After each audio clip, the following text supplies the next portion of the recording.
कोई भी एडिक्शन करता क्यों है। किसी को मान लीजिए शराब का एडिक्शन है, या फिर ड्रग्स का है, पोर्नोग्राफी का हो, हस्त मैथुन का हो, सिगरेट का हो, या फिर पान मसाला गुटखे का हो, कोई भी चीज़ का इंसान एडिक्शन। देखिए, कोई भी इंसान यदि एडिक्टेड है, इसका अर्थ ही ये है कि ये दुखी है। ठीक है सबसे पहले नियम, जी। यदि कोई भी इंसान एडिक्टेड है यानी कि व्यसनी है किसी भी चीज़ का, इसका अर्थ ही ये है कि वो ऑलरेडी अभी फ़िलहाल दुखी है, मायूस है, स्ट्रेस्ड है, डिप्रेस्ड है। क्योंकि इंसान एडिक्शन का शिकार तभी बनता है जब वो कुछ ना कुछ खुशी प्राप्त करने के लिए उस चीज़ को ग्रहण करता है। ये तो सिंपल सी लॉजिक है। इंसान शराब क्यों पीता है? प्लेजर के लिए। जी इंसान ड्रग्स क्यों लेता है? दुख को बाहर निकाल कर प्लेजर पाने के लिए। जी पान मसाला गुटखा सिगरेट पोर्नोग्राफी मैस्टरबेशन कोई भी चीज़।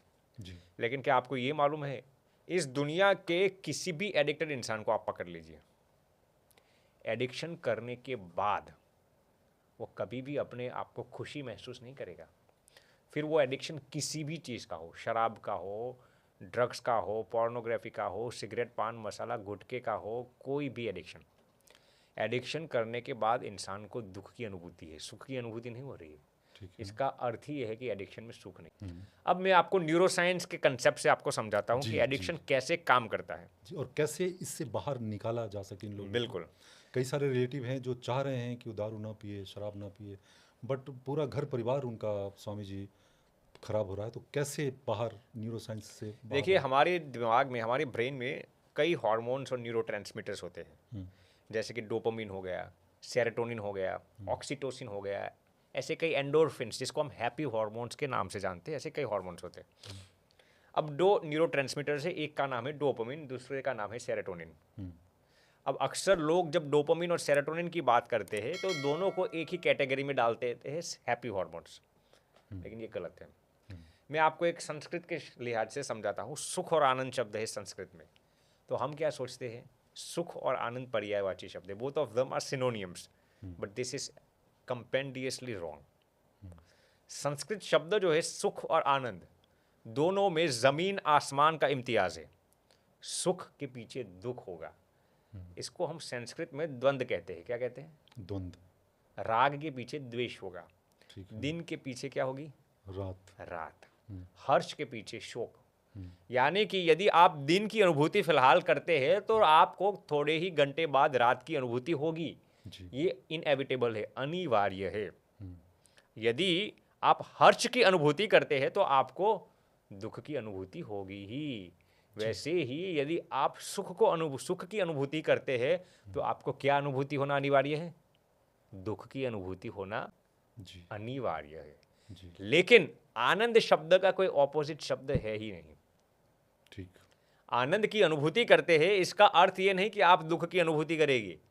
सुख की अनुभूति करते हो तो दुख की अनुभूति होगी, लेकिन आनंद की अनुभूति करते हैं तो दुख की अनुभूति कभी नहीं होगी।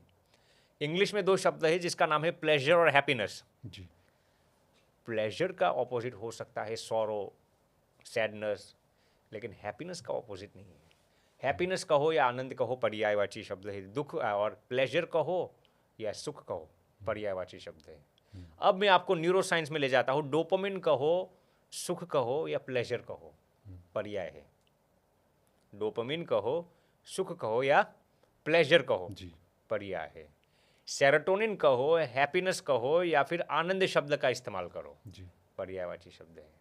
यानी कि जैसे कि अब मैं आपको एग्जांपल से समझाऊं, किसी भी इंसान को शराब पीने का एडिक्शन है, पोर्नोग्राफी देखने का एडिक्शन है। क्या होगा? जैसे ही किसी ने शराब पिया, पोर्नोग्राफी देख ली, सिगरेट पान मसाला गुटखा लिया, उसके जो डोपामिन का ग्राफ है वो इंस्टेंटेनियसली स्पाइक होगा। क्या होगा? काफ़ी बढ़ेगा। 0 से मान लो +100 तक चला गया। चाहे वो ड्रग्स लेता हो, अफीम लेता हो, कुछ भी लेता हो। कोई भी लेता हो। ठीक। लेकिन डोपामिन का एक उसूल है, जितना ऊपर जाएगा इतना ही नीचे आएगा। यानी कि शराब पीने के बाद, शराब लेते वक्त यदि आपका डोपामिन 100 तक चला गया, कोई इंसान पोर्नोग्राफी देखता है, पोर्नोग्राफी देखते देखते उसको लगता है मजा आता है, तो वो डोपामिन की वजह से डोपामिन 100 तक तो चला गया, हाँ, लेकिन याद रखना जितना ऊपर गया है उतना ही नीचे है। पोर्नोग्राफी देखने के बाद, हस्त मैथुन करने के बाद, पान मसाला गुटखा खाने के बाद उसका डोपामिन कहाँ आ गया? 100 माइनस में, या -100, जितना ही ऊपर गया था ना, जितना ही उसको माइनस लगा था मतलब माइनस में चला जाता है। माइनस, इतना ही माइनस में चला जाएगा। ठीक है। इसमें दो चीज़ है, जितना ऊपर जाएगा इतना नीचे आएगा, और जितनी रफ्तार से ऊपर गया था उतनी ही रफ्तार से वो नीचे आएगा। ठीक। समझ रहे? जी। इस दुनिया के कोई भी सुख को आप उठा लीजिए, मान लीजिए किसी को खाने का बहुत शौक है, जंक फूड खा लिया, खाने खाते खाते वक्त तो कंट्रोल नहीं कर पाया, +100 तक डोपामिन चला गया, खाने के बाद पेट में इधर उधर दर्द होगा, इधर उधर दर्द होगा, -100 तक चला जाएगा। दुनिया के किसी भी एडिक्शन को आप उठा लीजिए, यही उसूल है। समझ रहे मेरी बात को? जबकि सेरोटोनिन में ये चीज़ नहीं है। सेरोटोनिन का ग्राफ यदि +100 तक चला गया तो वो फिर -100 तक नहीं आएगा।